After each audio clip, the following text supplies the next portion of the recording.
아저씨들의 말 같지 않은 감상평 62회 시작하겠습니다. 이 작가야 합니다. 네, 도도상입니다. 날씨가 급격하게 추워졌습니다. 네. 그죠? 눈 내리던데 방금 여기 들어오기 전에 보니까. 저도 한 2송이 정도 보고서 들었습니다. 나 들어올 때 휘몰아쳤는데? 그 정도 아니더라고요. 지역차가 있죠. 서울 사람들한테는 그렇게 많이 오진 않아요. 반도니까 기후 차이가 심하죠.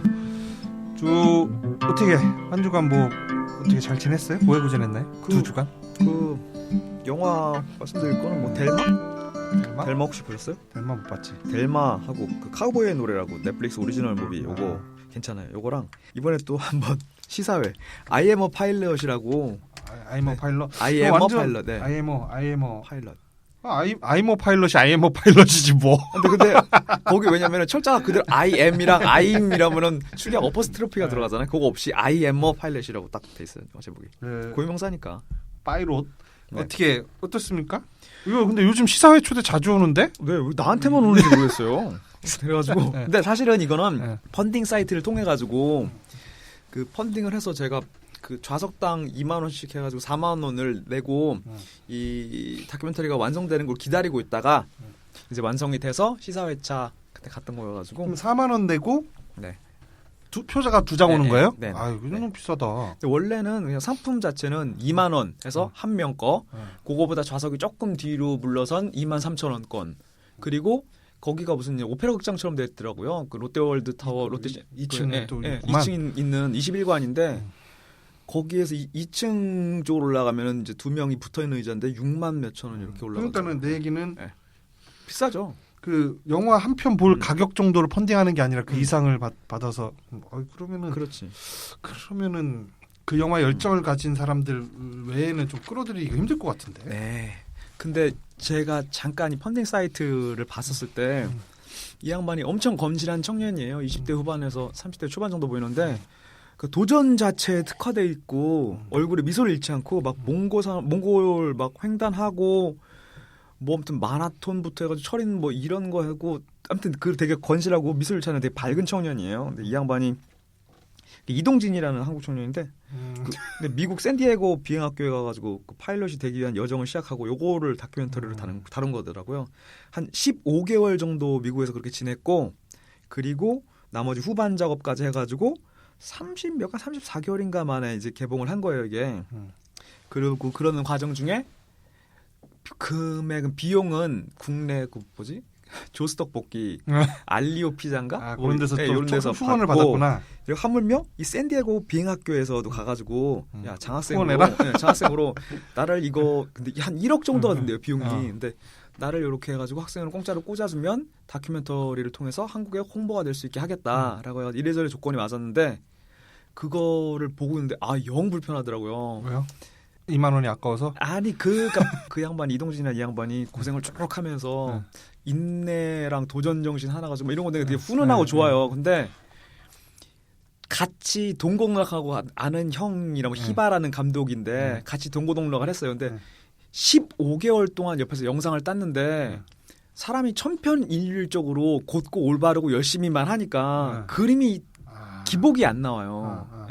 그리고 결론도 보니까 그 관객과의 만남을 하면서 이러저러한 비하인드 스토리를 들었잖아요. 그걸 보니까 그 결론도 감독이 생각할 때는 이거는 제가 추측하는 건데 감독이 생각할 때는 다큐멘터리 한 편이 기승전결에 있는 멋진 다큐멘터리 한 편이 안 나올 것 같아서 그랬는지 그 결론도 보실 기회가 있을지 모르겠는데 영 찜찜해요. 그래요? 네. 안 볼 것 같은데. 네. 그래? 그러면 그러니까는 그 이동진이라는 자는 그냥 주인공이고 감독이 따로 있는 거죠. 네. 고객과 지금 고객이지. 고객과의 대화에서 감독이 좀 어떻게 좀 안절부절하던가요? 그게 아니라 이 서로 칭찬을 하는 과정 중에 튀어나온 얘기인데 이동진이란 이 양반이 감독을 칭찬하면서 진짜 5개 국어를 하고 능력이 끝이 없으며 사람이 항상 밝고 개구지고 유머러스하다. 그리고 자기는 진짜 여기서 미국 비행학교에서 이것만 하면서 하나만 몰두했지만 온갖 것에 신경을 다 쓰면서 처음 하나부터 열까지를 다 했다 이 영화에 라고 하면서 줄줄줄 늘어오는데 하물며 나레이션까지 썼다는 거예요. 그러니까 그 나레이션 후반부에 가면 영화에서 뭐라고 하냐면 자기 여태까지 꾸준히 노력만 들여가지고 다 성취했던 것들 어떻게 해서든 간에 결과가 나와지는 것들이랑 이 비행 파일럿이 되는 것은 다르더라. 이거는 24시간을 다 노력을 쏟아서 되는 게 아니라 놀고 즐기면서 밝고 재밌어야지 되는 거더라라고 얘기하는데 영화 내내 전반에서 1시간 넘게 얘기하던 결과랑 전혀 달라요. 걔가 앞에서 보여주는 거니까. 앞에서는 존나 노력하는 거 보여주고 마지막 결론은 노력만으로는 되는 거 아니고 즐겨야 된다라는 그 결론을 맺어요. 이게 감독이 하고 싶었던 얘기. 그러니까 주인공은 이렇게 느끼고 있지 않을 것 같아요. 혹은 옆에서 감독이 야 그런 거야. 그러니까 그런가 보다라고 얘기할 수도 그렇게 이끌려간 게 아닌가. 이걸 과연 다큐멘터리라고 할 수가 있을까? 왜냐면 하물며 그 나레이션까지 감독이 써줬다니까. 그리고 이 열심히만 하는 올곧은 사람이 주는 의도치 않은 주변에 가는 민폐들 있잖아요. 실패가 연이어지면서 투자했던 기업들이 좀 더 투자를 해야 될 것이고 그리고 교관을 살짝 그 서로 바로 비행기 자기 옆에 태워가지고 훈련을 시킨 교관이 인간적인 어떤 걸림이 조금 생기는지 앙금이 조금 있어가지고 2번을 바꿔요. 근데 그 모든 교관이 얘한테 얘기하기로는 너의 영어 문제다라고 얘기를 하는데 저는 10분 이해가 간단 말이죠. 왜냐면 같은 비행기에서 조정관 붙잡고서 둘이 있는데 커뮤니케이션 미스가 있으면 바로 죽어야 되잖아. 그치. 거기서 영어가 얼마나 중요하겠어. 의사소통하는데. 근데 결국에는 2번 바꾸고서 아무튼 이탈리아라든가 이쪽 어디에서 발음을 들어보니까 그 출신의 교관으로 바뀐 것 같은데 그분도 영어가 제2외국어이신 분 같아요. 서로 못하는구만. 잘하긴 한데 발음이 딱 듣기에 그잖아. 근데 그 사람은 영어로 인한 애환을 겪어봤을 것 같고 왠지. 그래서 영 보는 내내 다큐멘터리가 맞는지 이것이 싶습니다. 저도 이게 저 GTA 5를 할 때 그 항공학교에 가서 헬기 조종이랑 비행기 조종 완수하는 미션이 제일 어렵더라고요. 그거 한 7, 8시간 한 것 같아. 그거 못 깨가지고. 그래서 우리가 알 수 있는 거는 어렵다 비행기 조정은 뭐 그런 거군요. 네, 어렵습니다. 그리고 감독의 의도와 화면 안에서 펼쳐지는 그림이 보여주는 바가 서로 이게 맞지가 않아서 좀 이상하다. 이거 다큐멘터리라기보다는 페이크 다큐멘터리나 아니면 극영화로 봐야 되지 않을까. 그렇군요. 네, 그렇습니다. 그래서 결국엔 따요? 따죠. 따는데 그러면 따서 뭐 경비행기? 네네. 항공기 이런 거 안 되고 경비행기인데 우리가 알고 있는 여객기를 몰 수 있는 파일럿이 되는 자격이 어떻게 되는지 모르겠는데 국내에서도 경비행기 학교는 많거든요. 그런 방법이 있는데 굳이 샌디에고로 간 것도 뭐지? 좀 큰 거를 딴 거 아닐까? 진중권은 필리핀에서 땄대는데. 아 그래요? 진중권도 따고 뭐 변두법만 따면 되겠네요 이제. 변두법 이제 감옥 가야 되니까 못 딸 것 같은데. 검찰이 5년 구형했던데. 네네네. 네, 그렇습니다. 뭐 딴 것도 본 거 있어요? 델마 괜찮아요. 네, 델마 어때요? 그 스웨덴 노르웨이 쪽 북유럽 쪽 영화인데 그 장르는 뭐 스릴러 미스테리 뭐 이런 정도 분류돼 있더라고요. 근데 한번 보시면 알겠지만 그 여주인공의 매력이 아주 돋보이고 그 근래 영화 중에서 그리고 일종의 그 초자연적인 초능력이라고 하죠. 그런 게 소재인 영화인데 이게 또 가족력이에요.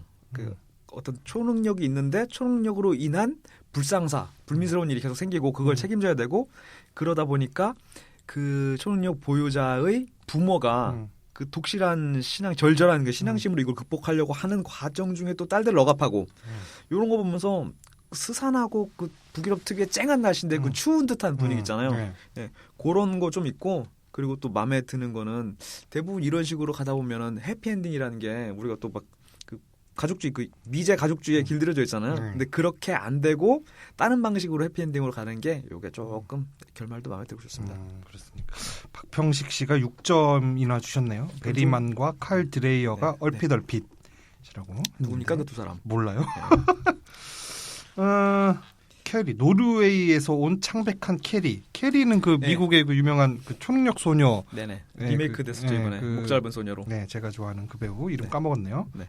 좋아한다며요. 제가 인스타 팔로잉도 하고 있는데 제 옛날 여자친구 닮아가지고 제가 엄청 좋아하죠. 네네. 누구였지? 이름 뭐였죠? 기억도 안 나네요. 테마에 문제가 있어. 그 소녀랑 그리고 넷플릭스 오리지널 카우보이의 노래라고 요거는 어떤 경로로 보실 수 있을지 모르겠는데 이거는 제가 추천하거든요. 카우보이의 노래. 네, 코엔 형제 영화이다 보니까 또 그 우픈 영화예요. 서부극이네요. 네, 웨스트 무비인데 아마 옴니버스. 제임스 프랑코 나오네. 네. 그러니까 절절한 사람 보시면 많이 나와요 출연진이.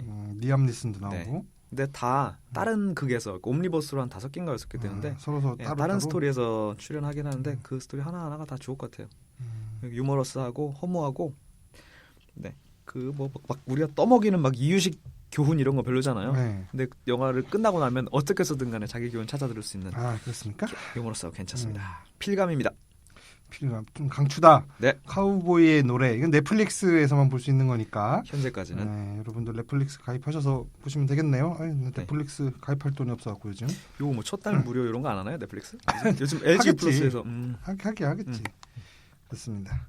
저는 그거 하나 봤네요. 그 지난주 눈 너무 바빠갖고. 그 정도예요? 요즘 맨날 새벽 4시 반에 나가요. 하루에 2시간 반을 수면하는 생활을 지금 열흘 좀 넘게 한 것 같으네. 이거 잘 돼야겠네요. 이거 프로그램. 그 영화 뭡니까? 사막에서 모래바람 휘날리는 영화. 사막에서 바람돌이? 아니요. 그 북두신건의 모티브가 된 영화. 네, 매드맥스. 매드맥스에서 여전사로 나오셨던. 그분이 그 애 키워가는 그 육아 영화 말씀하시는 거죠? 뽀돈지 뭐 두 글자 하던데? 아니 일단 여배우 이름이 뭡니까? 샤를리즈 테론. 맞습니다. 샤를리즈 테론이 나오는 툴리. 네, 툴리. 툴리는 왕좌의 게임에서 나오는 성주죠. 또 그랬던가? 샤를리즈 테론이 몸무게를 엄청 찌웠더라고요. 여기서 애 둘을 이미 낳고 거기다 첫째는 정신적으로 좀 문제가 있어요. 자폐증이라고 하긴 좀 정확히 의사가 아니니까 그 증을 모르겠는데 하여튼 문제가 좀 있습니다. 그래서 그 다니던 유치원에서도 그 원장이 다른 데로 옮기는 걸 이렇게 추천할 정도로 그 특수학교 같은 데로. 그리고 그 어린 딸이 또 하나 있고 그리고 지금 몸속에는 또 만삭이에요. 그런 상황에서 남편은 일생일대의 큰 프로젝트를 하나 맡아요. 이거 성공을 해야 되는 거예요. 남편은 일에 바쁘고 그래서 혼자서 그 셋을 이렇게 책임지면서 그리고 애를 이제 또 낳고 갓난애를 낳아서 이렇게 그 애 3명을 책임지면서 이 여자가 겪는 그 멘탈 붕괴를 이렇게 보여주는 영화인데 샤를리즈 테론이 몸무게를 엄청 찌웠어요. 그 몬스터보다 더? 몬스터가 뭐죠? 만화? 아니요. 그 샤를리즈 테론이 몸파하시는 분인데 어떤 여자분 방랑하는 여자분이랑 사랑이 싹트면서 성 정체성을 이제 잡아가고 그러면서 그 둘이 생을 유지하기 위해서 고객들을 살해하고서 돈 훔치어가던 약간 델마 로이스 느낌 나네. 있잖아 있는데 엄청 망가져서 나와요. 그걸 못 봐서 어느 정도인지 모르겠는데 우리가 길에서 흔히 보는 미국인 관광객들 있잖아요. 대부분 뚱뚱하잖아요. 저 노코멘트 하겠습니다. 그런 정도로 많이 키웠어. 그래서 뭐 똥배도 엄청 나오고 때때로는 뒷모습 이렇게 잡게 하는데 그런 때는 이제 대역을 썼겠지만 그 허리살이 이렇게 늘어져서 허리띠를 이렇게 덮는 그런 정도 수준까지. 머핀살이라고 하는. 머핀이 옆구리가 아니고 뒤에 등허리. 등핀. 등핀. 그 정도로 살을 이렇게 찌워가지고 엄청 망가져 있는데 그 영화 씬에서 한 번은 막 보채는 첫째, 뭐 징징대는 둘째 그리고 막 울어제끼는 그 막내 그 깐나이 막 그거에서 막 완전히 진짜 멘탈이 붕괴돼서 테이블에 앉아서 아들이 음식을 옷에다 엎질러서 윗장을 까고 의자에 이렇게 축 늘어져 앉아 있는 샤를리즈 테론이 나오거든요.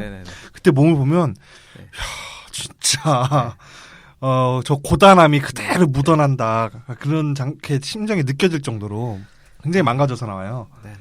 근데 이제 그래도 얼굴은 엄청 작더라고. 얼굴만 봐서는 이게 살이 찐 건지 안 찐 건지 알 수가 없어.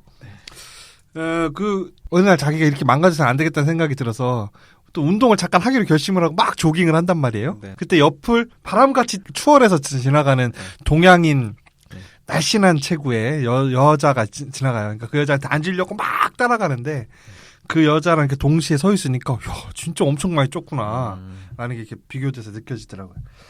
근데 이게 약간 그 심리물이면서 샤를리즈 테론이 이렇게 지쳐 있는데 샤를리즈 테론의 오빠는 굉장히 부자입니다. 뭐 하는지 모르겠는데 IT 기업 이런 데서 구글 이사 이런 느낌이에요. 약간. 그래서 일본인 와이프랑 살고 있고 전형적이네요. 그런 느낌이 좀 드는데 권해요. 내가 너 셋째에 나는 선물로 야간 보모를 구해놨다. 돈도 내가 다 낼 테니까 이 사람 써라. 야간에만 오는 거다. 그럼 너네들이 밤에는 잠을 잘 수가 있다. 그것만으로도 굉장히 질이 올라가니까 삶의 질이 그걸 써라 했는데 얘가 거부를 해요. 샤를리즈 테론이 모르는 사람 손에 그것도 밤에 우린 자고 있는데 아기가 맡기기가 좀 깨름직하다. 그리고 마침 그 집에서 그 부잣집이니까 보모가 있을 거 아니에요? 보모가 자기 오빠의 애들 보고 있는 걸 이렇게 보니까 못마땅한 거야. 뭐 보모가 이상해요.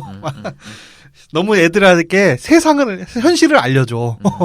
그래가지고 거부를 하는데 그러다가 너무너무 지쳐서 멘탈이 붕괴돼서 어느 날 전화를 합니다. 그 보모에게. 네. 그래서 불러들여서 그날 밤에 밤 10시마다 오기로 했어요. 네.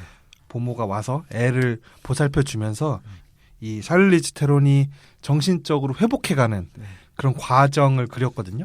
네. 근데 결과적으로 어떤 함정이랄까 반전이 이게 숨어 있어요. 네. 마지막에 가면. 그래서 그걸 보면 중간에 좀 이게 이상하다 했던 점들이 네. 아구가 맞아지거든요. 네. 근데 뭐 대단한 건 아니고 그걸 보면서 애 안 낳고 결혼 안 하길 잘했다라고 느낀 사람도 있을 것이고 또 그 과정을 다 지난 사람들은 그래 맞아 옛날에 저렇게 힘들게 키웠었지 참 그것도 다 추억이다 하는 사람들도 있을 것이고 여러모로 생각해볼 게 좀 많은 영화 같아서 이거 굉장히 좀 추천할 만한 것 같아요. 재미있습니까? 재미있어요. 아, 그래요? 재미있고 여기서 야간 보모로 나오는 배우가 네. 블레이드 러너 2017이었나요 이제? 7이 네. 됐죠? 2017 거기서 안드로이드들의 아, 어떤 저항군 중에 창녀 역할로 나오는 사람도 있었어요. 그런가요? 네. 그래서 라이언 고슬링하고 그 홀로그램 네. 여친의 음. 어떤 그 육체적 관계를 이 아, 창녀를 매개로 해가지고 하잖아. 맺는 관계 그분이요? 신이 나오잖아요. 네. 그분이 그 야간 보모로 나오는데 음. 그분이 발산하는 매력이 장난이 아닙니다. 그래서 아주 참 볼만하고 이 샤를리즈 테론의 그 혼신, 투혼 이것도 괜찮았고 그래서 굉장히 볼만합니다. 한번 봤으면 좋겠네요. 그리고 우리가 남자들이 이해하지 못해 출산한 여성들이 겪는 고통이 또 저런 게 있구나. 뭐 그런 것들도 새삼 또 알게 되고 그렇습니다. 매번 반복적으로 들어가지고 그냥 귀에 인이 배긴 그것 말고도 그건 말고도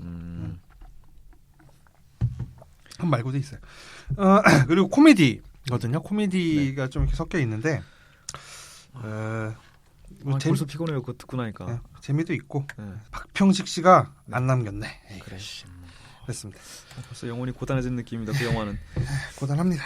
혹시 그 모털 엔진 요거는 보셨거나 관련 정보 들어본 적 없으시죠? 관련 정보는 좀 있죠. 아, 그래요? 굉장히 쓰레기다. 아, 그래요? 쓰레기다라는 정보가 알겠습니다. 있던 것 같은데 박평식 씨가 뭐라고 남겼는데 그래요?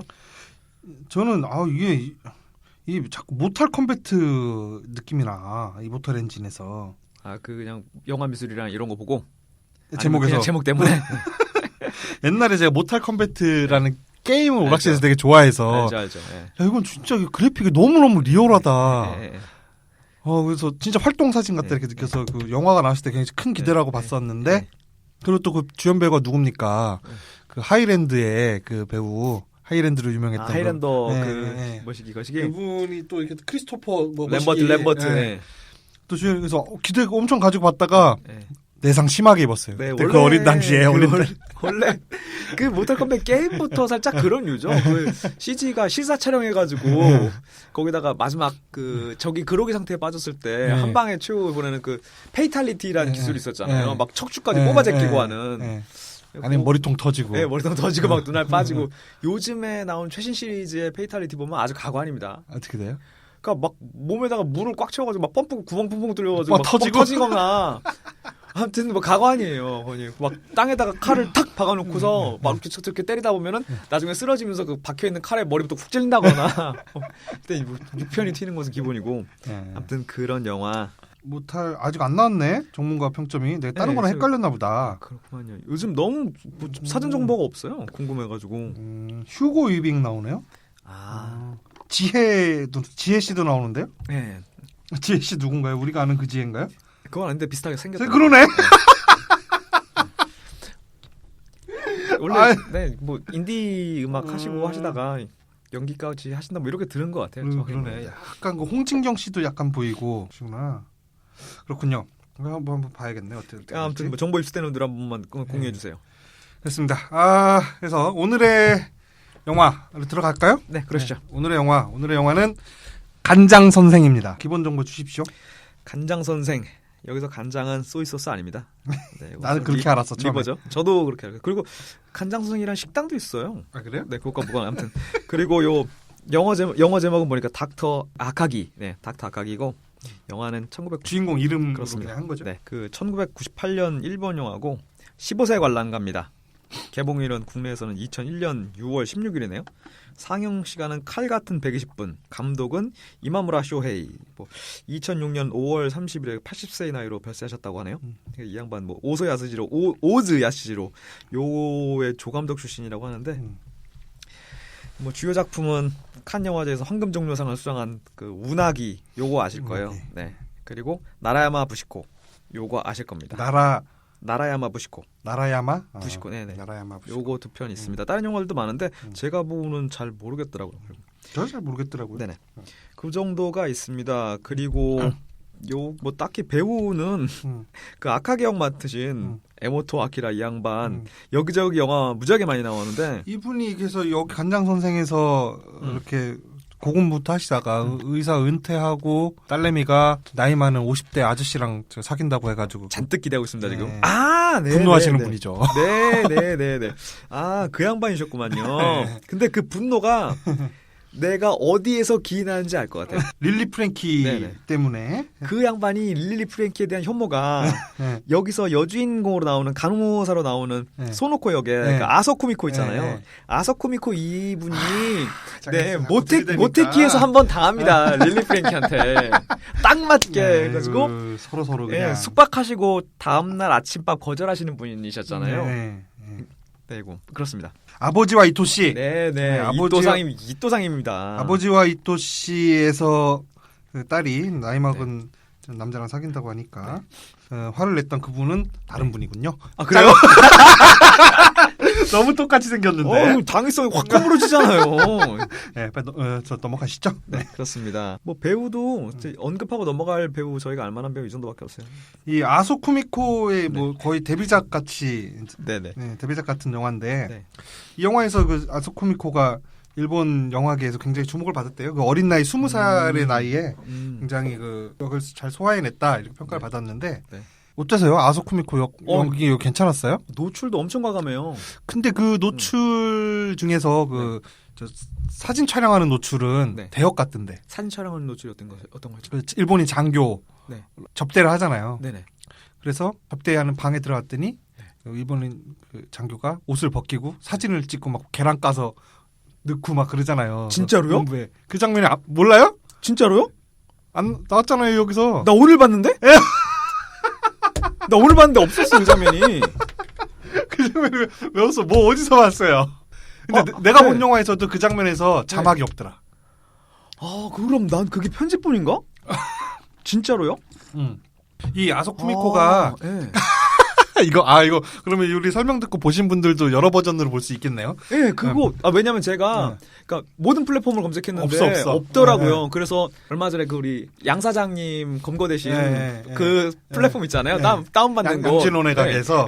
진호네 가게 가가지고 둘러봐서 아니 진호네 가게 있으면 그거 자르면 안 되잖아요. 근데 받았는데 파일이 그 해상도 너무 떨어지는 거예요. 그래서 그거 받았는데 그 금액 지불한 거 지우고 또 받았어요. 딴 데서 금액을 또 지불하고. 근데 그 해상도는 조금 나아졌는데 그 장면은 없네요. 그래요? 그게 뭐냐면 이 아소쿠미코가 그럼 이따가 줄거리 얘기하면서 하죠. 근데 그게 왜 그러면 이제 그럴 법한 게 간장 선생이 아소쿠미코가 접대해서 벌어온 돈이라 이걸로서 쌀이라든가 반찬을 좀 샀을 거 아니에요. 그래서 상을 차리는데 계란을 싹 들어서 아소쿠미코한테 딱 준대. 아소쿠미코가 그걸 거부하고 안 먹더라고요. 그래서 나는 저게 도대체 어느 맥락에서 나오는 건가라고 했는데 그렇죠. 그게 이제 그 간장 선생이 동네에 당연히 전쟁 중이니까 먹을 게 없어서 그 창녀로 이렇게 벌어먹고 살고 있던 아소쿠미코를 거두어주잖아요. 간호사로. 네네. 그래서 너 이제는 절대 매춘을 하면 안 된다. 그래서 약속을 하는데 그 간장 선생과 친하게 지내는 유곽의 마담이 지금으로 치면 마담이죠. 네네. 가게 손님 딸린다고 아소쿠미코를 부르면서 좀 일 좀 해달라고 그러잖아요. 네네. 어릴 때부터 그 유곽에서 커서 뭐 기본적으로 잘 하잖아요. 그런 접대나 이런 거를. 네네. 경력직이죠 거의. 네. 엄마가 이제 거기서 또 얘를 유곽 안에서 키웠으니까 아소쿠미코를 눈여겨본 일본인 장교가 너 오늘 내 숙청을 들어라 그래서 그 방에 들어갔더니 옷을 이렇게 벗겨놓고 계란을 그 성기에다가 날계란을 까서 삶은 계란을 까서 이렇게 넣고선 사진을 막 찍는 좀 이런 변태 행위를 합니다. 아 그래요. 네. 그러고선 집에 갔는데 밥 먹을 때 간장 선생이 계란을 또 좋아하잖아. 그래서 계란을 먹으라 이렇게 주니까는 쓱 치우죠. 저는 그게 그래서 초반부터 간장 선생에 대한 그 어떤 애정이 담겨 있어서 사랑방 손님과 저 어머니처럼 선생님한테 하나라도 더 드리려고 그게 더 이상 그건가 하고 더 이상 음식으로 보이지 않는 거잖아요 그 순간. 그리고 모든 게 맞아 들어가는 게 완전 유주얼 서스펙트인데 그 파일은 어디서 접하셨어요? 저는 티플에서 다운받았어요. 근데 그 부분에 자막이 안 나와요 계속. 그러니까는 자막 칸에도 이 부분을 모르는 거야. 잘린 것만 봤나 보지. 그런 것 같아요. 그게 왜 그러냐면 나라의 마부시코 영화 포스터에 보면은 그 이거 기모노? 입으신 여자분이 누워 계시고 그 가랑이 살짝 이렇게 열고 계시고 그 치마 사이로 남자분이 고개를 숙여서 얼굴 그냥 가까이 갖다 대는 그 장면 포스터가 있잖아요. 그게 그 장면. 그런 장면이 연출됐을 거 아니에요. 여기서 다른 영화임에도 불구하고. 다른 영화에 그게? 네, 나라의 마부시코라는 영화거든요. 그래서 이 감독이 자기 영화를 한번 패러디를 하면서 복제하네. 괜찮네. 근데 그 아소쿠미코의 얼굴이 안 나와요. 계속 뒷모습만 나오고 그리고 가슴이 노출이 되는데 굉장히 그 평상시 아소쿠미코가 그 지니고 다니던 것보다 훨씬 더 큰 게 이게 어깨가 가슴이 붙어 있고 그래서 그거는 대역이 아니었나 싶네요.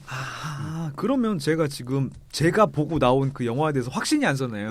이것이 과연 물론 없는 장면이 추가됐을 리는 없지만 몇몇 그 자막이 안 나오는 장면들이 있어요. 거기서 그거 말고도. 네네. 그렇습니다. 그렇군요. 네. 시작부터 쫄리네요. 네, 그렇습니다. 제가 이거 아소코미코 때문에 사실 선택한 거거든요. 그건 잘하셨더라고요. 사실 모테키에서 보면은 저 아소코미코 별로 안 이쁘다고 생각을 했어요. 저도요. 점점 나이 들수록 콧구멍이 날카로워지면서 그 미모를 좀 잃어간 게 아닌가 싶은데 이때 그 20살 아소코미코의 그 풋풋한 매력이 아주 대단하더라고요. 그 전쟁통에 꼬질꼬질한 분장을 하고 있는데도 너무 예쁘던데. 저도 이거 언급하고 넘어가야 될 건지는 모르겠는데 그 어떤 이성에 대한 매력에서는 원숭미를 한 8? 여기서 원숭미라는 건 무조건 이제 막 그 20대 후반 이런 걸 얘기하는 게 아니라 진짜 그 40대에 근접하신 이분들이 갖고 있는 그냥 자생적으로 생겨나는 어떤 지적인 아름다움 같은 거 있죠. 여유로움 그런 거를 되게 높이 보고 있었는데 여기서 그 아소쿠미코를 보니까 또 다른 매력이 또 이거 어떻게 수습 좀 하죠. 매력이 좀 느껴졌더라. 네, 그렇습니다.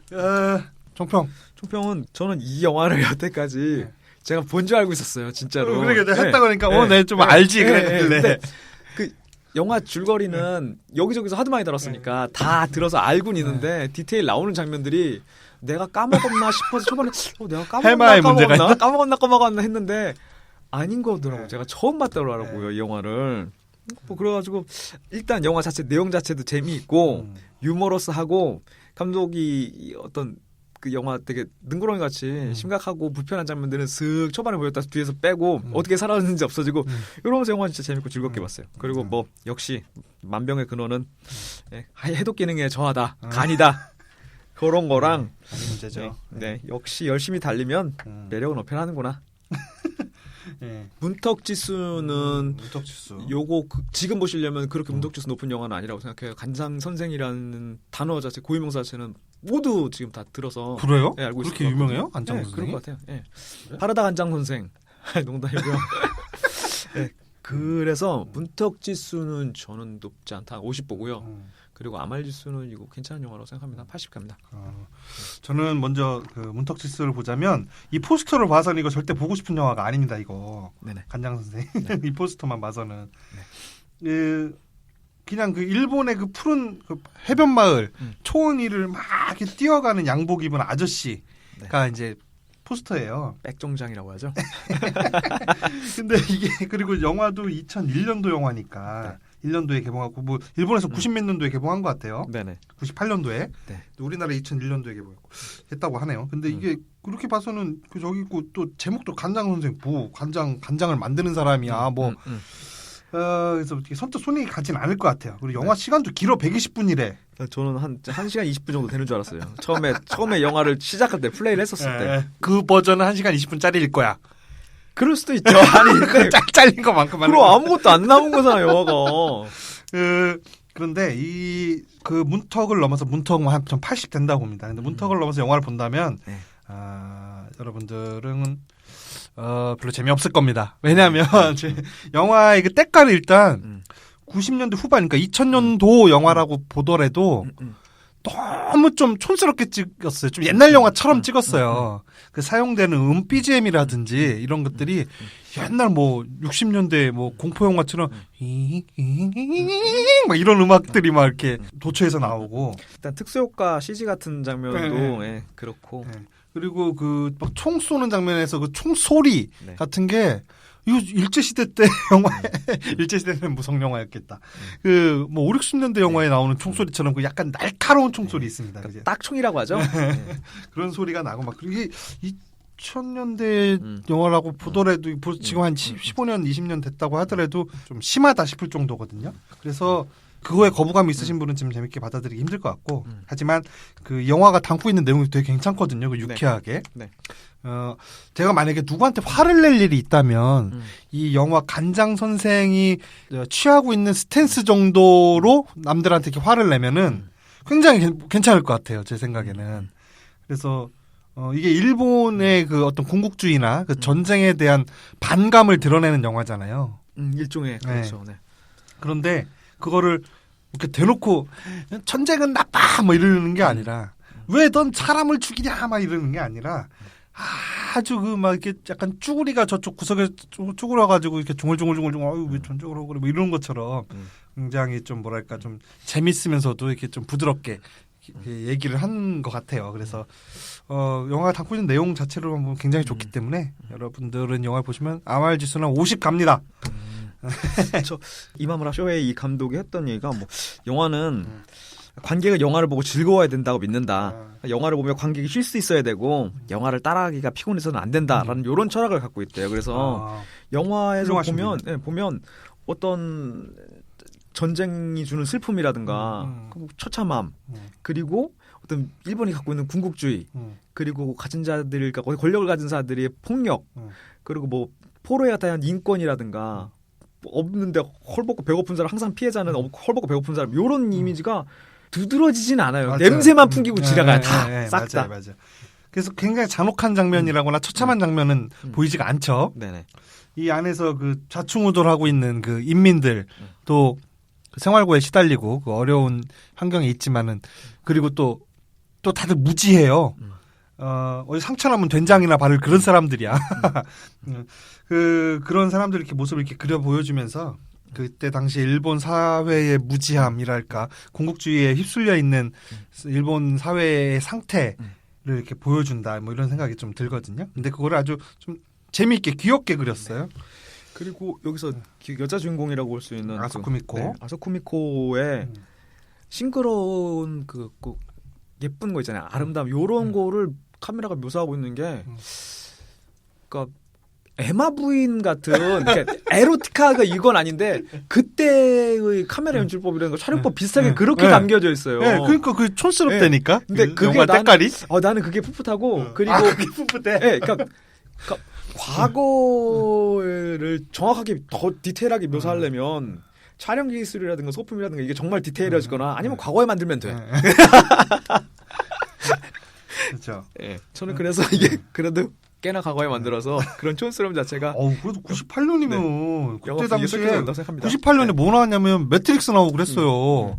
매트릭스 나오고 타이타닉 나오고. 매트릭스는 지금도 못 만들어. 그렇지. 그건 지금도 못 만들지. 하여튼 그 간단하게 시놉시스부터 소개해드리고 그다음에 줄거리 한번 넘어가 보겠습니다. 그 히로시마 주변의 작은 어촌 마을에 사는 의사 아가키, 그냥 시놉시스 하지 말고 아가키가 있죠. 네. 남자 주인공입니다. 네.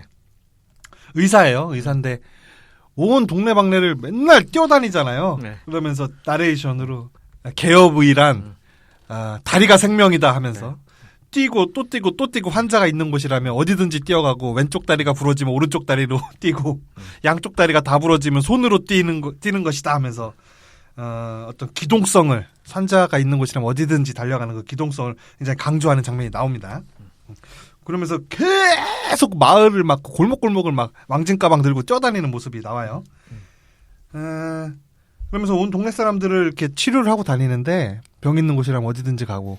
근데 만나는 사람마다 다 이렇게 눈을 한번 들여다보고 이렇게 청진기 한번 대보니 자네 간염이구만. 푹 쉬고 영양 보충을 충실히 하게 맨날 이렇게 진단을 내려요. 그래서 보는 사람마다 다 간염이라고 그러고 똑같은 진단을 내리니까 동네 사람들이 돌팔이라고 그러면서 간장 선생이라고 부르게 됩니다. 근데 이때 당시에 진짜 그 실제로 그 간염이 엄청 유행했다고 하더라고요. 네. 간염 걸려봤어요? 아니요. 간염 안 걸려봤어요? 근데 간이 안 좋아가지고 병원 신세를 졌던 적이 있는데 간염은 아니었어요. 그건 뭐였는데 그럼? 나 그게 간염이라고 생각하고 있었는데. 간 수치가 그때 또 높고 이래가지고 간염이랑 조금 직결되는 건 아니더라고요. 왜냐하면 간경화도 있고 간이 안 좋아지는 경로는 여러 가지가 있으니까. 간염이 심해지면 간경화가 되는 거지. 그게 직결되지는 않아요. 그래요? 네네. 일단 그렇게 활동을 하고 있는 간장 선생이라고 불리는 주인공이 있습니다. 네. 그다음에 아소 쿠미코가 맡은 역 소노코 역인데요. 소노코. 예, 이분은 이 동네에 사는 20살 내기 아가씨예요. 근데 뭐 당연히 가난하죠. 전쟁통에 그 지금 네. 시기가 일본이 패망하기 직전이잖아요. 네. 1945년 7월 말 8월 초 정도 됩니다. 네네. 그래서 지금 계속 뭐 오키나와는 이미 미군한테 먹혔고 얘네가 사는 동네도 하루에도 수십 번씩 저 미군의 폭격기가 날아다니면서 폭격을 하고 있어요. 네. 네, 아소 쿠미코가 맡은 소노코는 그 동네에 사는 그 가난한 어부의 딸인데요. 바다에서 이제 함부로 이제 저 어업도 못하는 상황이 이르렀죠. 그 폭격 때문에. 네. 그러고 그 어린 동생, 여동생과 남동생 그리고 아버지 병든 아버지 보살피기 위해서 매춘을 해서 생계를 이어가는 소녀입니다. 소녀 아가씨입니다. 네. 어느 날 이 아버지가 질식사로 돌아가시면서 네. 유언으로 간장 선생에게 자기 딸을 부탁한다고 유언을 남기는 바람에 간장 선생의 병원에서 간호사로 일을 하게 돼요. 또 다음 역할로 중이 있습니다. 중. 네, 이름은 잘 모르겠네요. 아무튼 그 스님이 있죠. 네. 네. 땡 중에 하나 있어요. 술 엄청 먹고 네. 부인도 지금 4번째 부인 데리고 살고 있어요. 네. 직업 여성 출신의 네. 4번째 부인. 네. 하물며 그 카운트도 잘 못하시더라고요. 3번째인지 4번째인지. 네. 술에 취해 있으니까. 이 마을에서 사람들이 죽어나갈 때마다 그 장례를 도맡는 사람이에요. 그래도 중이니까. 네. 이 간장 선생하고 한 세트입니다. 간장 선생이 진료를 막 보다가 그 사람이 죽으면 이 사람이 옆에 있다. 이젠 내 차례군 하면서 이렇게 막 이렇게 그 시체를 수습을 해요. 이분이. 네네. 그런 역할, 단짝 역할을 하고 있는 네. 중이 있습니다. 그 다음에 그 동네 외과 의사. 아무래도 간장 선생은 내과의 같아요. 네네. 외과 의사, 그 동네에 있는 외과 의사가 있는데 이 외과 의사는 몰펜 중독이에요. 네. 몰펜 중독인데 이분도 이제 간장 선생과 보조를 맞춰서 환자들이 들어오면 같이 외과 수술은 이 사람이 하고 이렇게 좀 합을 맞춰서 같이 죽음의 카르텔이 완성되죠. 근데 이게 이게 의문인데 그 간장 선생이 진료를 하고 네. 그리고 나서 뭐 죽으면 네. 스님이 장례 절차를 밟고 그리고 나서 그 지난번에 그 돌아가셨던 분 있잖아요. 간 제공하신 분. 네, 네. 그분의 간을 적출을 하잖아요. 그런데 거기에 스미코 소노코? 네, 소노코가 들어가면 이 죽음의 카르텔이 완성되는 거 아닌가 싶거든요. 왜냐면 네. 그 영화에서 나왔는데 간염이 없는 경로에 성교를 네. 일컬더라고요. 네, 네. 그래서 이 소노코 이 소녀가 간염을 옮기고 다니고. 간염을 옮겨가지고 이게 하나의 꽉 짜여진 그 죽음의 카르텔이 완성되는 거 아닌가라는 생각을 했거든요. 영화를 보면서 그건 물론 아니겠죠. 예. 그럼 갑자기 영화가 저 스릴러로 바뀌네. 나 그렇게 봤다니까요. 그리고 이 영화가 나는 이게 왜냐면 일종의 그 무슨 영화예요. 그 뭐 황혼의 무슨 그 황혼의 황당한 저주? 황혼에서 새벽까지? 그것처럼 막 장르가 바뀌는 그런 영화는 아닌가 싶었거든요. 왜냐면 처음에 영화가 시작하는데 전투기 조종사가 2차 대전 당시에 무스탄 같은 쌍엽기였나 아무튼 날 이렇게 일본 상공을 날아가는데 뚜껑을 열고 있어요. 콕핏 여기 창문을 열고 있는데 지도를 보는데 지도가 하나도 안 흔들려요. 그래서 나는 아니 이거 어디 뭐 주차해놓고서 얘기하나 자기네끼리 그랬는데 비행기가 날아가다 나중에 창문을 이렇게 닫더라고. 근데 바람이 하나도 안 불고 지도가 팔랑이지도 않고 그만큼 그 비행기 동체를 풍동 실험을 여러 차례 거쳐서 잘 만들었다는 거 아니야. 진짜 유체역하게 강국인지 아무튼 저 그래서 이거 뭔가 하자가 있는 영화거나 아니면 이거 제대로 코미디인가 보다 이렇게 생각했어요. 그때 당시면은 그 비행기 촬영하는 게 그렇게 허술하게 찍지 않을 시기인데 말했다시피 매트릭스도 나오던 시기인데 아니 선풍기 강풍만 돌려도 이거 훨씬 2배로 리얼해져요. 그러니까 그런 지점에서 만약에 못 견디시는 분은 이거 끝까지 보기 힘듭니다. 초반에 털고 가는 거예요. 이거 이 영화 끝까지 볼 수 없는 사람은 여기서 나가시지? 예. 그렇고 또 이제 이 주요 출연진으로는 또 그 일본의 그 지역 이 간장 선생이 머물고 있는 이 지역 시골이에요. 이 시골에 주둔하고 있는 일본군 장교가 있어요. 네. 이 장교는 장교 클럽에 있는 육악의 마담을 혼자 짝사랑합니다. 네. 그래서 일부러 그 육악에서 장티푸스가 발견되었다.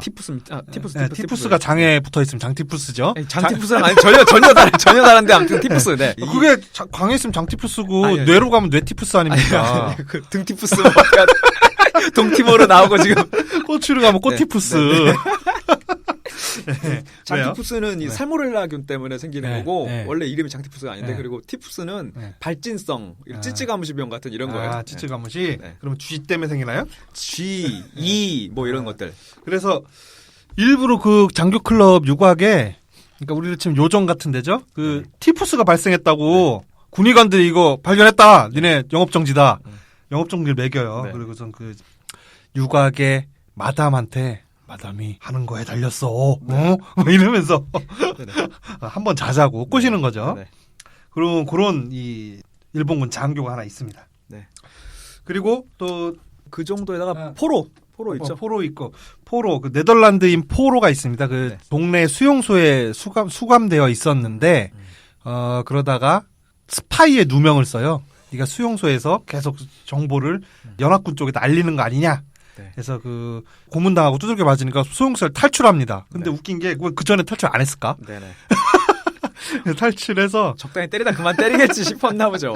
아니 그 전에 스파이 의심받기 전에는 왜 있었냔 말이야 거기. 스파이라서? 아니, 저 스파인가? 네덜란드인 맷집 몰라요? 그 키도 크더만요. 그래서 셰미슐츠 같아요.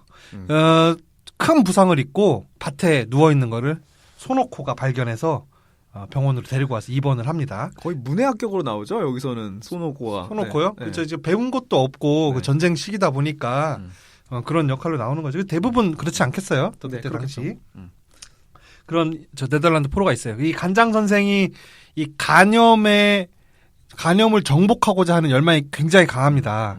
왜 그러냐면은 일단 평생을 이 간염이 점점 그 퍼져 가는 거를 보면서 안타까워하고 그거를 계속 막기 위해서 노력해 왔던 바도 있고 또한 자기 근위관으로 복무 중인 자기 아들이 하얼빈에서 근무 중인데 아마 뉘앙스상 731 부대에 있었던 것 같죠. 그런 것 같아요. 거기에서 아들도 그 간염의 그 전염 경로 이런 것들을 조사한 결과를 이렇게 아버지한테 보내줘요. 그래서 이제 그 세균 무기를 만들고 있었겠죠. 아무래도 그러다가 이제 밝혀졌겠죠. 그 간염이 어떻게 전파되는 건지 그런 걸 봤는데 아들의 전사 소식이 또 어느 날 전해집니다. 그러다 보니까 간장 선생이 아들의 영정 앞에서 눈물로 맹세하죠. 아들아 너의 뒤를 이어서 내가 간염을 박멸하는데 남은 인생을 모두 바치겠다.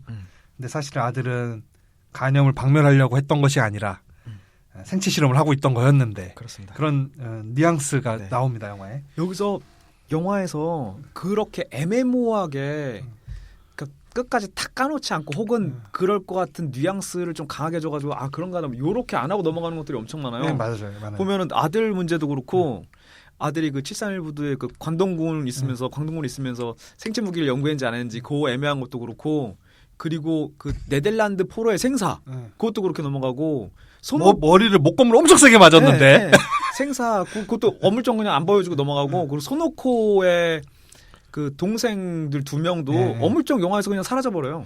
그 굶어 죽은 거 아닐까요? 근데 굶어 죽었다고 하기에는 다음 손오코의 그렇죠. 반응이 너무 그렇죠. 네. 그냥 뭐 그런 상태로 지내고 있는 거겠죠. 그 동생들은. 그러니까 다 영화가 다 이렇게 그런 것도 좀 불편한 것들은 어물쩍 다 넘어가 버리더라고.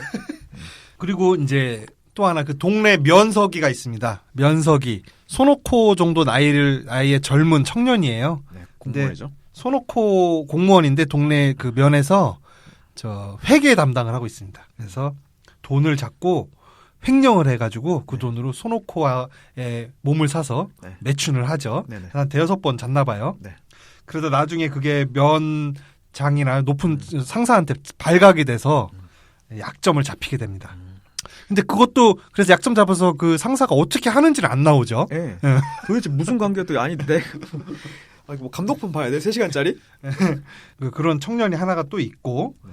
이 정도가 있고요. 그래서 간장 선생은 매일매일 그냥 동네 뭐 엄청 떠다녀요. 막 진짜 바빠. 네. 사명감 하나로 떠다니는 겁니다. 돈이 없는 사람이 대부분일 거 아니에요. 그래서 네네. 돈 없는 사람은 무료로 치료해주고 정어리로 치료비를 대신하는 사람은 정어리 받고 네. 그냥 뭐 그런 식으로 살아갑니다. 그래서 뭐 다들 전쟁통에 부자는 아니지만 이 간장 선생도 마찬가지로 가난하게 살아요.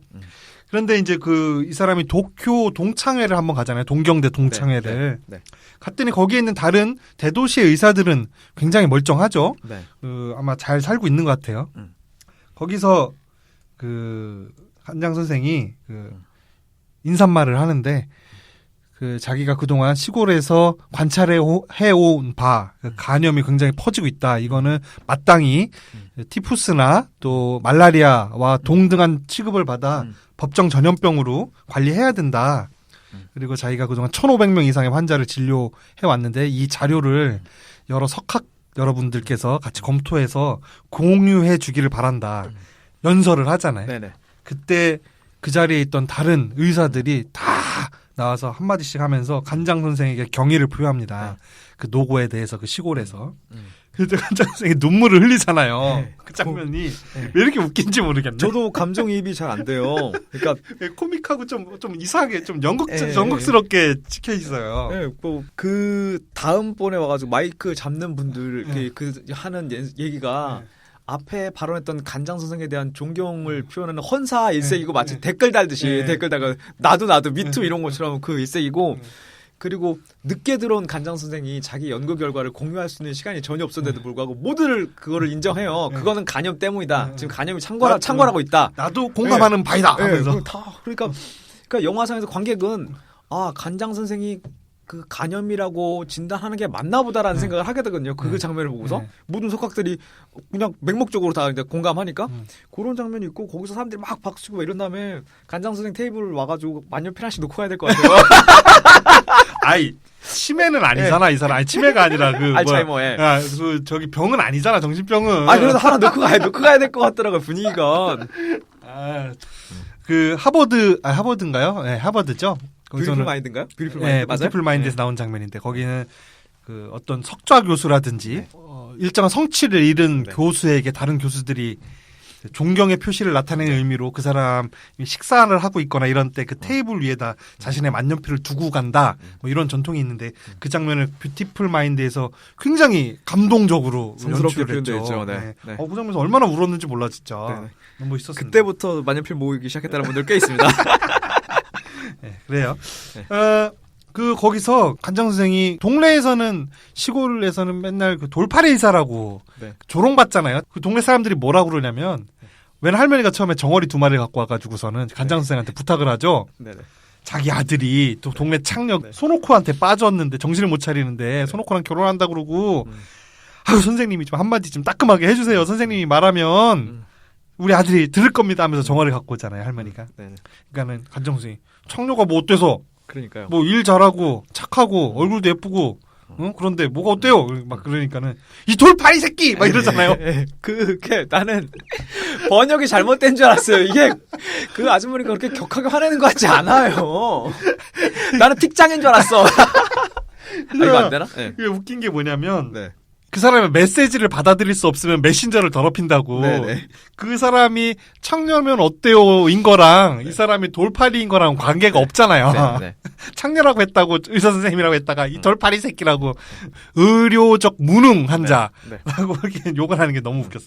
그 장면이 있고 또 어떤 우편 배달부가 와서 손오코한테 편지를 주면서 너가 이 병원에 왜 있어 해서 손오코 나 여기 간호사로 취직했어. 그러니까 오 그러면 너 이제 의사 하면 되겠네. 그러니까 말도 안 되는 소리 내가 어떻게 의사를 해 했더니 왜 그냥 아무나 보고 다 간염이라고 하면 되잖아 하면서 이렇게 가잖아요. 그러니까 동네 사람들이 이 간장 선생을 바라보는 이중적인 태도가 좀 보여져요. 네. 돌팔이라고 무시하고 또 급할 때는 간장 선생밖에 찾을 사람은 없고 또 다 부르잖아요. 네. 아프면.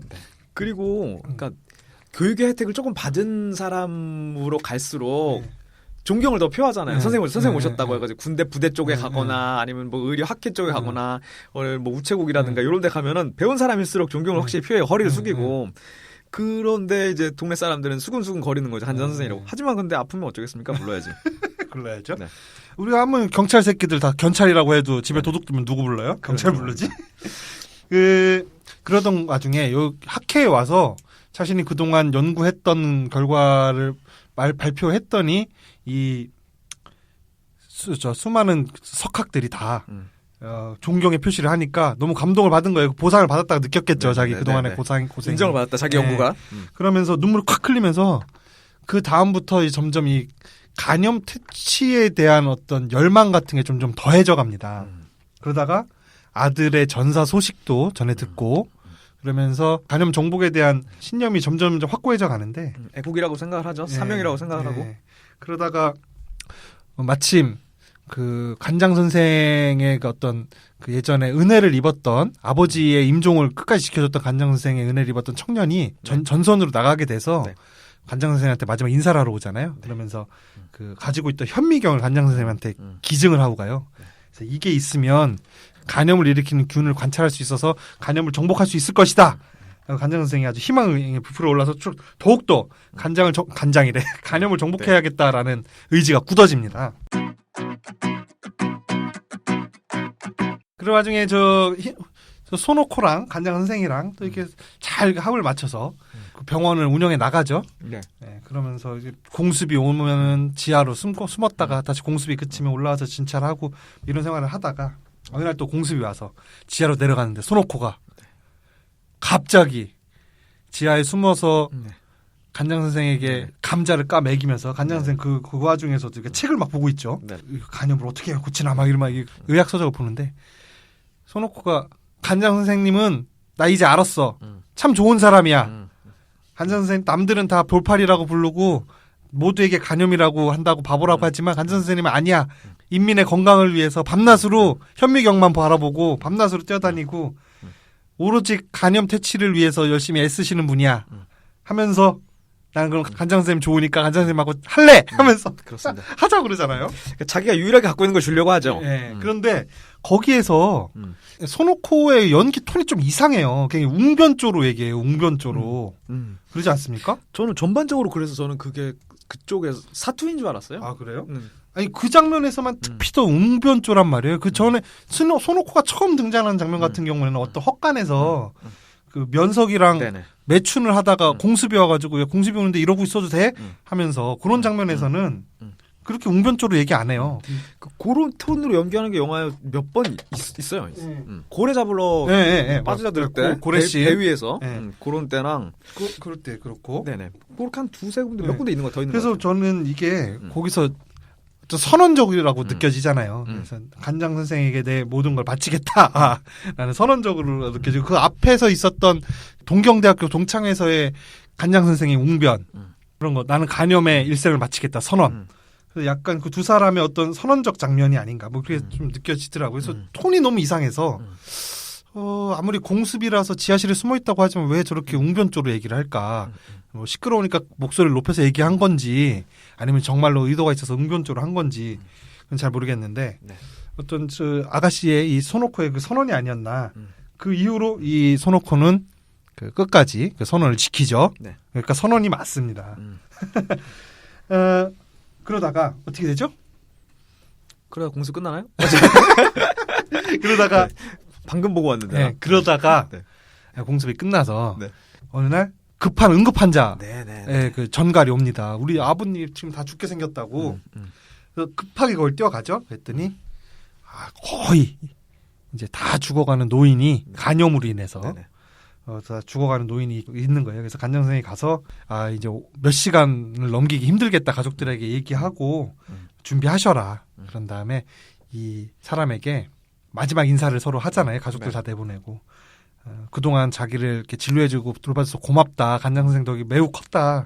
이렇게 얘기를 하니까 그러면 조국의 위생 증진을 위해서 한 가지 부탁을 들어달라라고 하면서 간 기증을 그 사람에게서 받죠. 네네. 그래서 이어지는 장면이 바로 장례식 장면으로 이어지는데 네. 이 장면이 좀 웃겨요.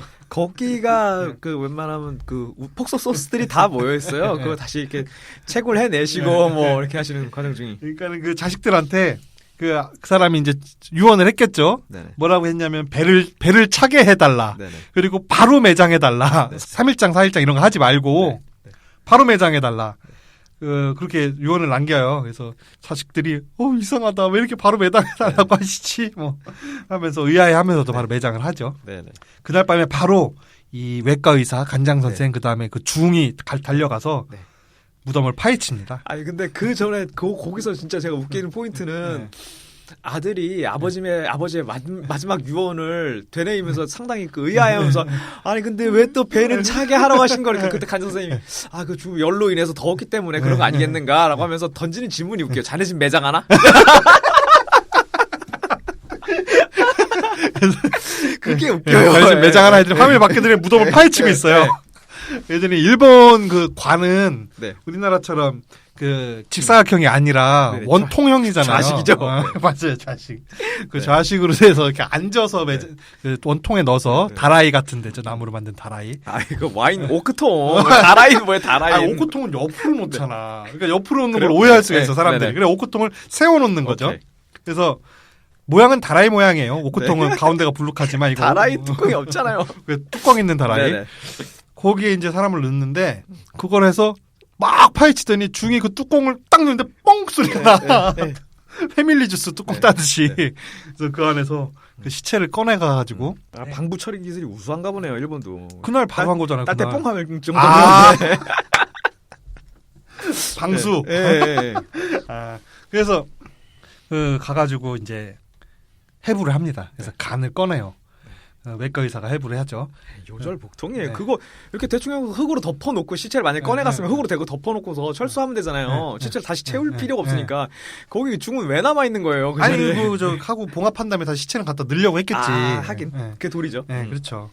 그렇게 해서 간을 꺼내서 드디어 그 현미경으로 이 간염의 정체를 알게 됩니다.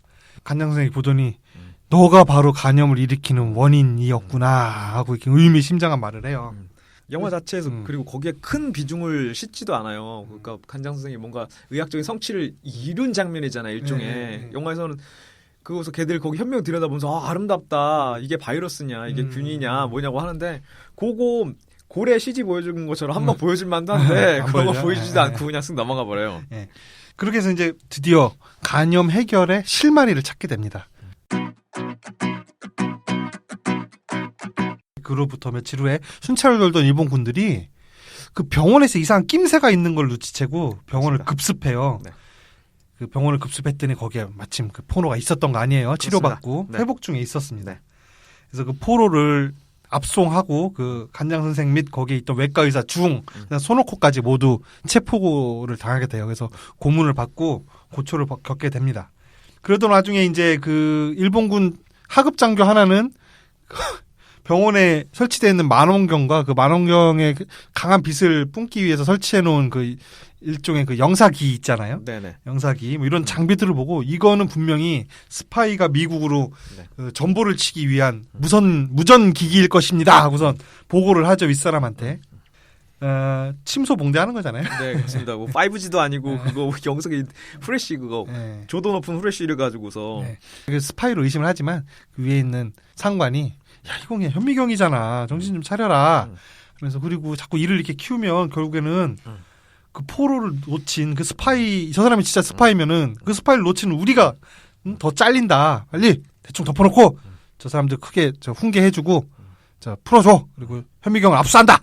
예, 그러니까 그 현미경이라도 압수하고 마는 거죠. 그냥 그렇게 일을 작게 하는 건데 그렇게 해서 현미경이 파괴되고 압수돼요. 간장 선생은 풀려나지만은 굉장히 시대에 빠집니다. 병원 뭐 다 엉망진창됐고 현미경 그 연구하던 자료 기기가 없어졌고. 그렇죠. 그리고 의사로서 자기가 치료하던 치료가 종료 안 된 환자가 다시 또 잡혀가가지고 쳐 맞고 있으니 마음이 편할 리가 없죠. 네, 그렇죠. 그래서 시리에 빠져 있는데 그러다가 이러면 안 되지 하고선 재빨리 다시 현미경을 사러 가요. 네. 현미경을 사러 가는데 마침 전화가 옵니다. 또 응급 전화가 어디 할머니가 편찮으신다. 거기 내일 갈 테니까 내일 간다고 전해해서 그렇게 전화하고 현미경을 사러 가요. 그래서 현미경을 사갖고 와서 그래서 연구를 재개하려고 하죠. 토노코가 물어봐요. 오늘은 그 할머니 댁에 가보셔야 되지 않아요? 그러니까 지금 이거 설치해야 돼. 내일 가보지 뭐 하고서 현미경을 설치해서 그 기존의 연구를 이어가려고 하는 거에 여념이 없죠. 그러던 그 다음날 그 할머니가 돌아가셨다는 전갈이 옵니다. 그래서 간장 선생이 내가 이게 좀 뭐 하고 있는 것인가 라는 충격을 받죠. 네네.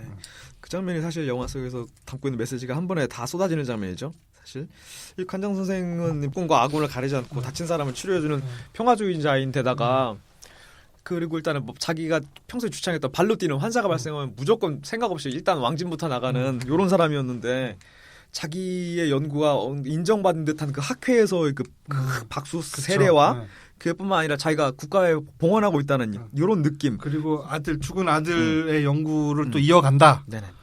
요렇기 때문에 영화에서 살짝 불편해하던 그 어떤 전체주의 여기에 자기가 빠져서 몰려버렸던 거죠. 그래서 국가만 생각하다가 자기 주변에서 두고 있었던 환자들이 이렇게 죽어나가는 요런 사태까지 오게 된 거죠. 그래서 간장 선생이 그런 자신을 바라보고 멘탈 붕괴가 옵니다. 그 멘탈 붕괴가 오던 차에 야밤에 웬 소녀가 급하게 병원문을 두드리죠.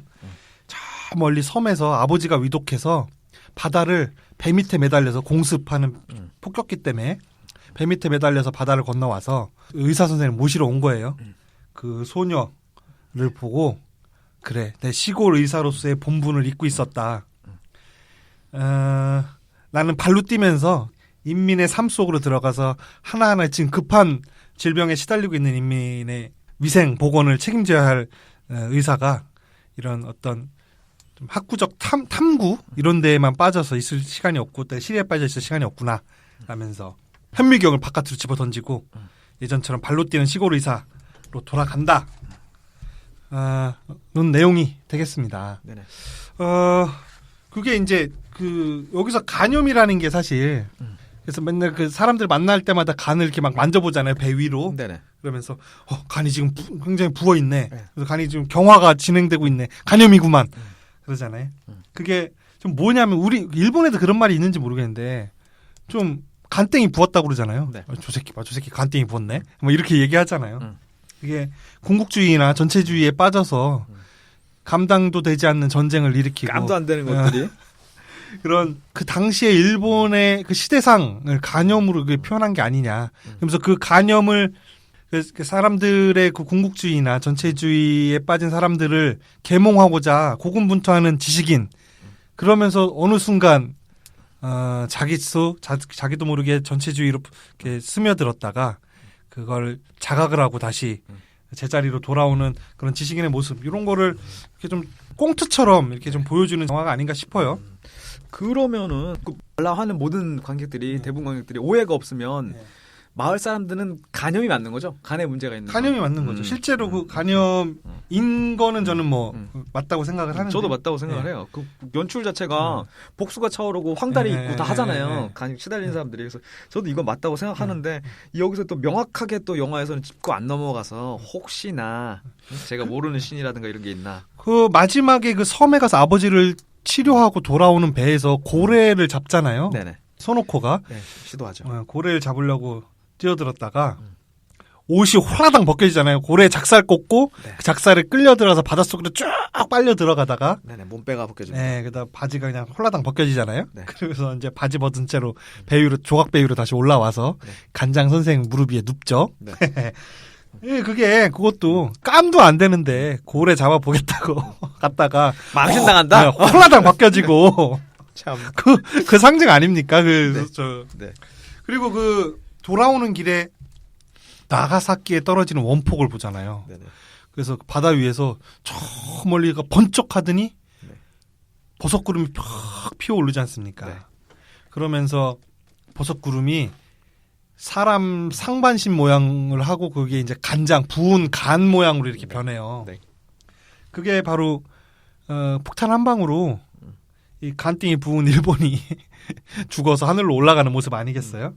그래서 그런 장면들을 좀 희화해서 좀 넣었던 게 아닌가 뭐 그런 생각이 들어요.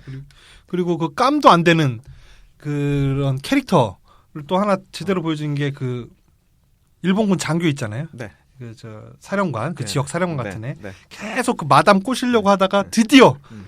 그 장교의 압박에 못 이겨서 마담이 그 간장 선생이 체포됐을 때 네. 간장 선생 구하기 위해서 하룻밤 자는 거죠. 소위 몸상납. 네, 네. 뭐 상납을 이제 받아들이죠. 강행하죠. 네. 네, 그래서 이제 딱 그 다다미 방 안에서 훈도시 입고 네.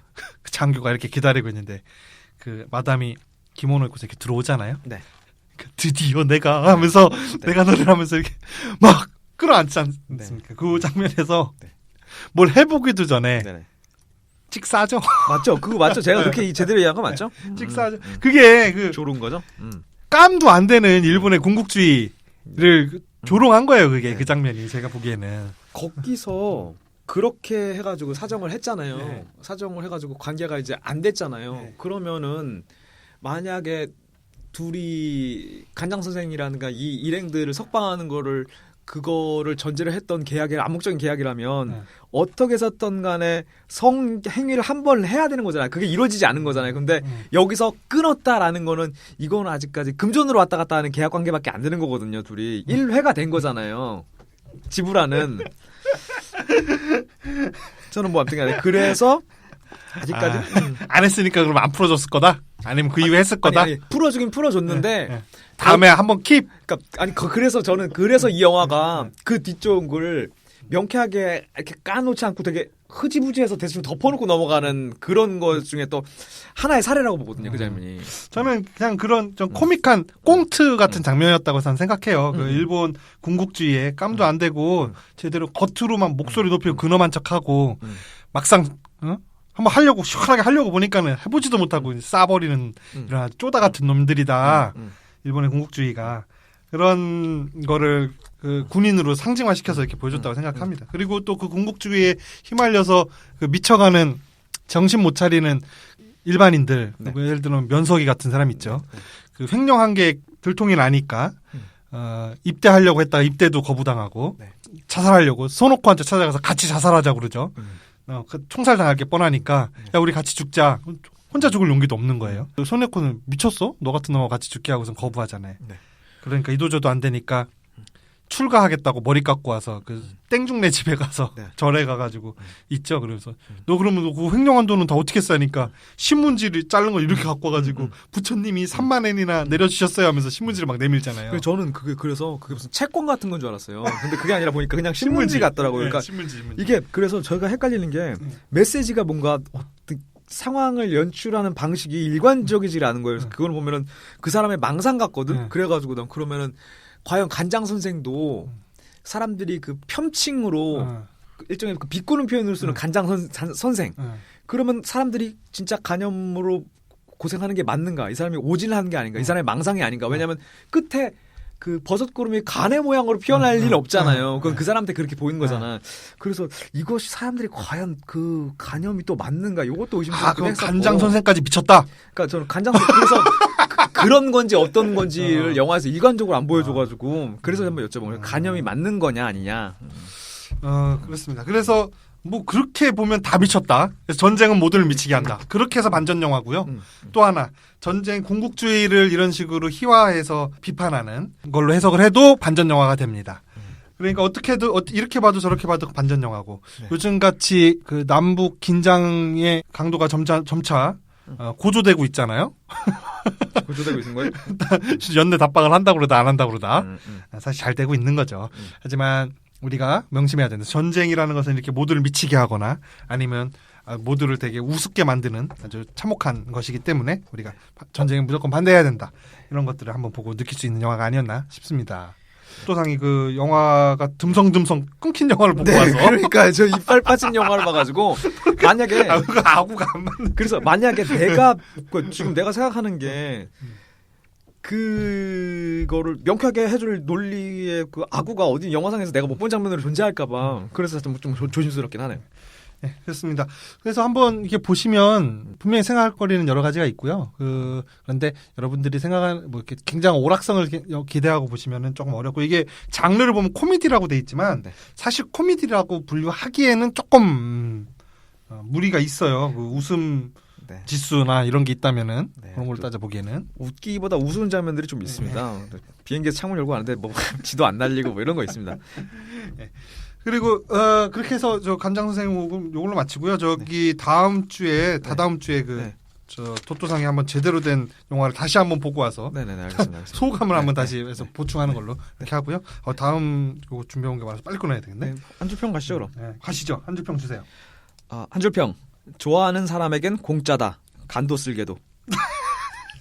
그렇죠. 그래서 간장 선생의 돌봄을 받다가 돌아가신 그 노인도 간을 기증하고 소노코도 네. 뭐 다른 걸 기증하려고 하죠. 간장 선생한테. 네.